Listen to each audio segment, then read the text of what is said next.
안녕하십니까. 증시각도TV 시청자 여러분, 투자자 여러분 반갑습니다. 도기 책방, 도기 인사이드 저자와의 대담 시간이 돌아왔습니다. 저는 이런 분을 저희 채널에 모시게 될 거라고는 상상하기 굉장히 힘들었는데, 왜냐하면 이게 책으로는 볼 수 있지만 구현하기는 굉장히 어려운 대목인데요.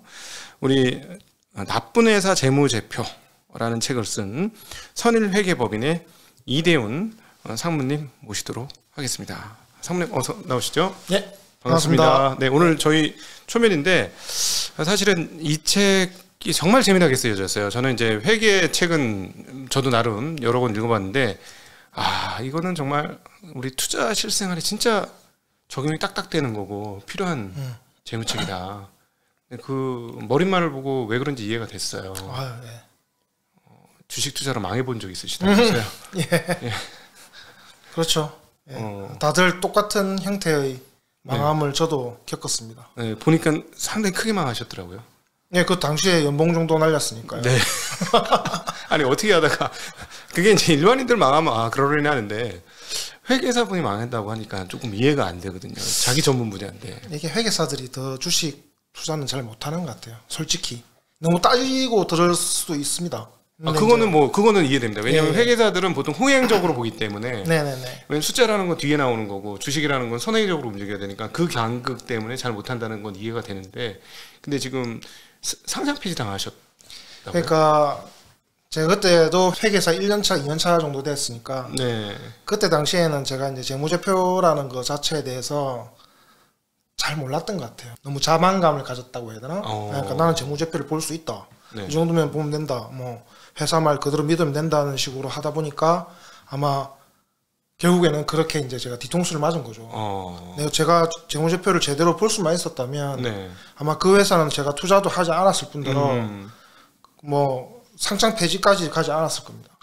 그래서 제가 이제 그때 경험을 바탕으로 해서 제가 이제 한번 이때까지 제가 겪었던 경험을 버무려서 네. 제가 이제 책을 썼던 거고요. 네. 책을 보시면 뭐 여러 가지로 아마 알 수 있을 거예요. 그 뭐 여러 가지로 그냥 상장 폐지는 어떤 회사가 당하는지 그리고 어떻게 정보 이용자가 피해야 되는지에 대해서 제가 뭐 경험을 버무려서 제가 이제 풀어놨으니까 한번 읽어보시면 적절히 이제 느낌이 오시지 않을까. 그때 그 상패는 왜 당하신 거예요?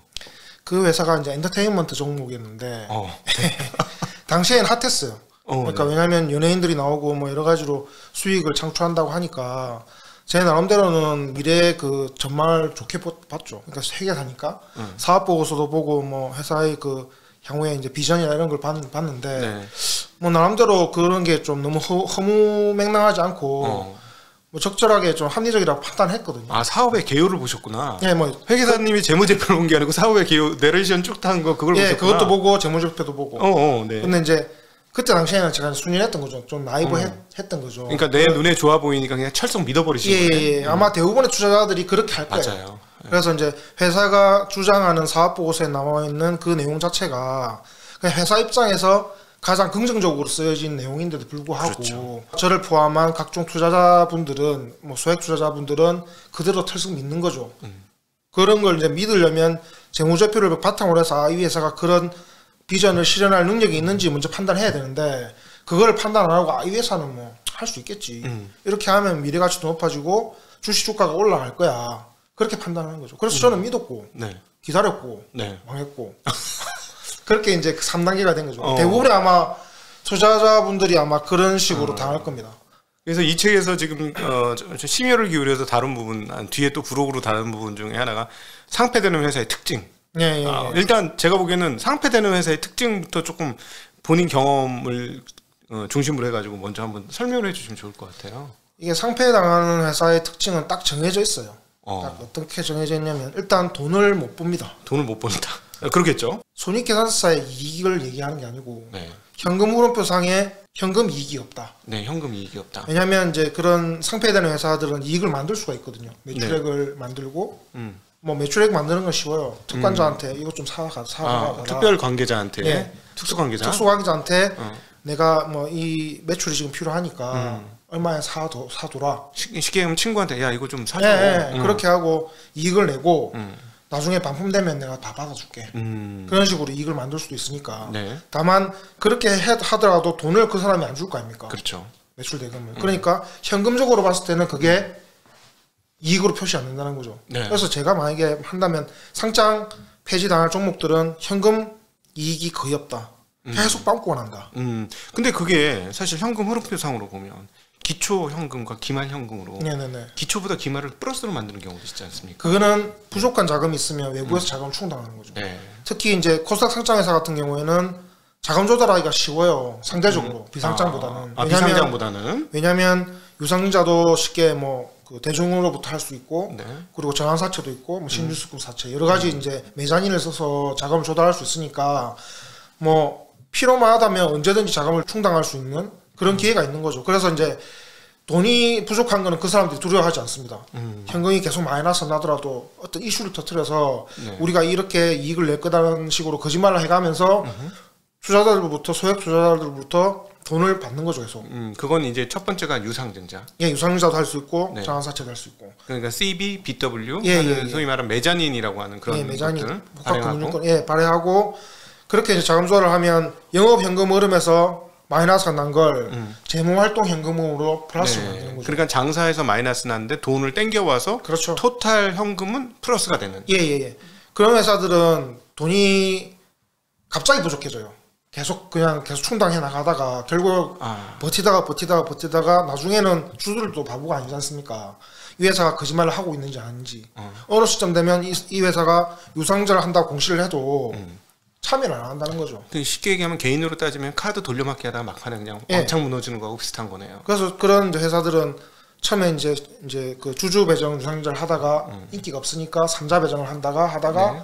그것도 안 되니까 실패해버리고 나중에 시비를 발행해서 어떻게든 계속 이어 나가다가 결국에는 회사가 망하게 되는 그런 케이스거든요. 그러면 예를 들자면 산자 배정 유상증자 같은 거 할 때 굉장히 회사가 하기에는 좀 잔돈 갖고 개인들한테 네. 3자 배정하는 건 그런 게 굉장히 위험하다는 말씀이신 그렇죠. 거네요. 그런 거는 이제 꼬시는 행위일 수 있는 거죠. 막 그러니까 15억, 21억 개인한테 막 그렇게 하는 그게 것도 아마 있어요. 실제 진성 거래할 수도 있겠지만 가짜 거래할 수도 있을 것 같아요. 제가 볼 때 추정을 하건데 네. 만약에 내가 이렇게 줄 테니까 그렇게 한번 넣어둬라. 어차피 자본 확충만 되면 되는 거니까. 그렇죠. 자본 잠식이 돼 있으면 자본만 어떻게든 이렇게 정상으로 만들면 상장 폐지는 면할 수 있거든요. 네. 일단 상패가 예상되는 기업들은 이것도 하고 저것도 하고 오만 거 다 합니다. 재무 활동으로. 네, 그거 다 하고 그 과정에서 소액 주주들이 피해를 보면 입는 거죠. 네. 왜냐하면 그 사람들은 뭔가 그럴듯한 내용으로 사기를 치니까. 그런데 이제 그 투자자들이 재무제표만 제대로 볼 수 있었다면 네. 이 사람들이 사기를 치는구나 아닌구나를 정확하게 알 수 있다는 거예요. 네. 그 내용을 제가 책에다 넣었습니다. 네. 상장 폐지되는 게 이제 그 기준이 있지 않습니까? 네. 한번 일반 투자자를 위해서 그 기준을 한번 설명해 주시면 좋을 것 같습니다. 쉽게 설명하자면 기업이 재구실을 못할 때 그때 네. 상장 폐지가 되는데 그쵸. 그게 이제 그 매출을 적정 수준에서 못 오를 때 매출 적정, 예. 적정 매출. 근데 이 부분은 쉽게 통과가 가능합니다. 아까 말씀드렸다시피 물건이 있으면 싸게 팔면 매출을 올릴 수 있기 때문에 이거는 그냥 그렇게 이것 때문에 상패 당하는 기업은 거의 없다고 보면 될 것 같고요. 그 과거에 이제 주로 상패 당하는 경우가 영업 손실이 계속 났을 때, 영업 손실. 영업 손실이 5회 연속 났을 때 상장 폐지 실시. 5년 연속입니까? 예, 5년 연속. 네. 4년 연속이 되면 관리 종목으로 편입이 되고요. 네. 한 번 더 영업 손실이 나면 상장 폐지 실질 심사 대상이 됩니다. 네. 근데 이제 그 규정이 이제 없어져요. 없어진다고 일단 내용이 나왔고요. 그래서 이제 지금 우려스러운 게 영업 손실이 나는 걸 이제 두려워 안 합니다. 코스닥 상장 회사들이. 왜냐하면 5년 연속이 된다 하더라도 내가 억지로 이익을 만들 필요가 없다. 그래서 그 사람들은 어떻게 해서든 머리를 굴려서 어떤 이슈를 만들어서 자금 조달을 할 거예요. 왜냐하면 이제 남아있는 건 자본 잠식만 피하면 되거든요. 네. 자본 잠식이 된 기업은 무조건 상장 폐지. 자본 잠식이라는 건 자본금을 가지고 시작했는데 비용을 쓰다가 비용이 넘쳐나서 자본금을 다 까먹은 상태. 예를 들어 50억으로 시작했는데 종잣돈을 다 까먹은 종잣돈을 다 까먹은 거죠. 네. 그런 상태에서 또 종잣돈을 제가 받아야 되는데 그게 없이 그냥 까먹은 채로 있으면 그건 상장 폐지가 되거든요. 그래서 어떻게 해서든지 간에 누군가를 꼬셔서 돈을 되게 만드는 거죠. 네. 그래서 앞으로 그런 기업들이 엄청 많아질 것 같아서 우려스럽습니다. 돈을 못 버는 기업들이 어떻게 해서든 그 주주들을 속여가면서 이익을 만들려고 하는 거죠. 그래서 이제 아마 뭐 앞으로 아직 개정은 안 됐지만 개정이 된다고 한다면 그런 부분을 좀 보완할 수 있는 게 필요하지 않을까 저는 그렇게 생각하고 있습니다. 그러네요. 그게 5년 넘어가면 사실 바이오 기업들은 신났다 이러면서 계속 그럴 수도 있는데 그 중에 좋은 회사도 있고 나쁜 회사도 있고 섞여 있을 텐데 말이죠. 네, 기술주 같은 경우에는 그 손익 규정을 반영하지 않을 수 있거든요. 네. 다만 이제 제조업을 영위하면서 돈도 못 버는 기업들이 뭔가 뭐 바이오나 무슨 이런 걸 갖다 붙여가면서 이슈를 터뜨리면서 자금을 조달하거든요. 그런 회사들이 사라져야 되는데 그런 기업들이 이번에 규정이 개정되면서 계속 살아남을 수 있는 주주들이 계속 이제 그 시장을 갖다 불신을 하게 되는 거죠. 그러면 정작 돈이 필요한데 돈이 안 갈 수 있다. 그런 이제 리스크가 있다는 게 제 생각입니다. 예. 네. 지금 상장 폐지 요건에 대해서 설명을 드렸는데 4년 연속으로 영업 손실이 나면 관리 종목으로 들어가고 5년 연속이 되면 상장 폐지 실질 심사를 했는데 이게 이제 조만간 없어진다. 없어진다. 네.